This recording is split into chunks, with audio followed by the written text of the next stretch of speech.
So I'm in the rear with Captain Spera. Cap, talk to me about the considerations you guys have. When you were building this, obviously we're building it around how you operate. Being short manpower, one of our priorities is getting that first line quick, right? Getting that first line as quick as possible and getting that fire knocked down. Because this is a smaller town and we do get there fast. The cross lane 200, here's where we start at different lines. 300 feet inch 3/4, right? All pre-piped, everything's out to here. We wanted to keep these on the outside so we could not, save a line. Yeah. Save a length the most. You lose however much you go from the back of the bed. 300 feet there, this is only 200 feet or 2 inch. When we went to 2 inch, instead of the old 2.5, a lot of people had 2.5, 2.5. Well, again, low manpower. How many people does it take to hold that thing? That thing's a pain in the butt. And you can still get decent same amount of water. Not exactly the same, but you can get some good water to that. So if we needed big water, that's our bigger water line. We have more 2.5 up here if we need it. We have it up here dead low with a nozzle on it. You can just take what you need, break it, and stick it right to our port right next to it. So our hydrants are only like 300 feet apart.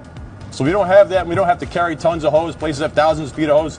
We got 600. It's still a low hose bed for a 750-gallon tank. Absolutely. Yes. Yeah. It's a big tank, so it takes up a lot of that space. Right. Hydrants 300 feet apart, running double the amount, 600 feet. It just makes sense. It's common sense. It's pretty simple. Yeah. No one likes packet five. Let's be honest, right? That's very true. So we got some setback buildings. We got some buildings, some condos where they face the river, so we have to go all the way around the building to get to them sometimes. So we got a 500 feet of this one. We got 300 feet of 2.5 on this one to a gated Y, and we have our 200 feet of inch 3/4. So this is what that is. So we had that gated Y, so if we need to, we can grab a high-rise pack, we can hook that up to it, and then we can get a second line up that if we need to in that back side. That's the setting for this. Makes sense. And now we're with a rescue-style body, so we have our ladders through the body. Yeah, ladders through the body. We like these on the outside so we have more compartment space. So we got a 24-footer, we got a 14-foot roof ladder, 14-footer, 2 pike poles, our backboard, standard stuff. Your attic ladder, standard ladders for the engine. And then lastly, compartmentation, obviously cones, and then our pony lines. We have 2 pony lines. This is our second pony line, right? You figure if we're taking off the back, we do a lot of hand stretching here. So if you come off and you realize that you're just a little bit short, right? Pony lines. Cones, flares, right? Highway safety is a big thing.